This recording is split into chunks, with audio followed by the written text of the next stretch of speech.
वेदों को 4 प्रकार से बाँटा गया है। अब क्रोनोलॉजी ऑर्डर में देखें तो सबसे पहले ऋग्वेद आता है, फिर यजुर्वेद, फिर सामवेद और फिर अथर्ववेद। ऋग्वेद में टोटल 10 मंडल हैं जिसे 1028 सूक्तों में विभाजित किया गया है। इन 10 मंडलों में अगर बात करें तो 2 तरीके से इसको हम विभाजित करते हैं।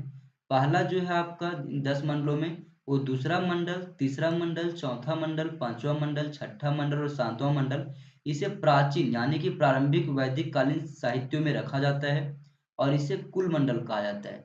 जबकि ऋग्वेद का पहला मंडल, आठवां मंडल, नौवां और 10वां मंडल को उत्तर वैदिक कालीन माना जाता है। तो दूसरा से लेकर के 7वें मंडल तक को हम लोग प्राचीन मानते हैं और प्रथम, 8वां, 9वां और 10वां को हम लोग उत्तर वैदिक मानते हैं। ठीक है। अब इसकी रचना कौन-कौन ऋषियों के द्वारा किया गया था ये भी महत्वपूर्ण है कि 1 से लेकर के 10 तक जितने भी मंडल हैं उसके रचनाकारों की बात करें तो सबसे पहला मंडल जो है उसका रचना मधुछंदा और दीर्घतमा ऋषि के द्वारा किया गया था। द्वितीय का रचना आपका किया गया था गृहसमत के द्वारा। तृतीय का किया गया था विश्वामित्र। चौथा का आपका वामदेव, फिर आत्री, भारद्वाज, वशिष्ठ।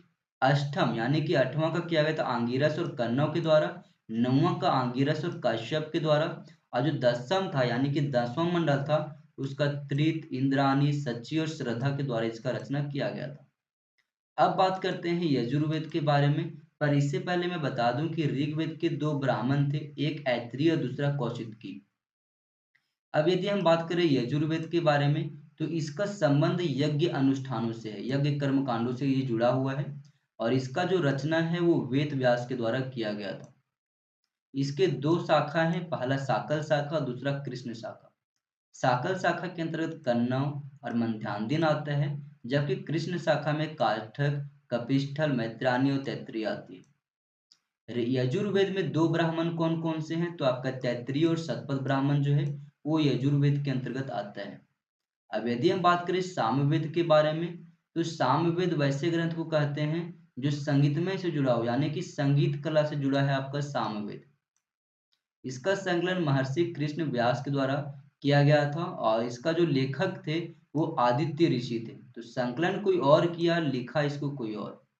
इसके कुछ प्रमुख ब्राह्मण हैं जैसे कि पंचविश, षडविश, अद्भुत और जैमिनी। अब बात करते हैं अथर्ववेद के बारे में तो इसे सबसे अंतिम या फिर कहे तो नवीन वेद के रूप में माना जाता है।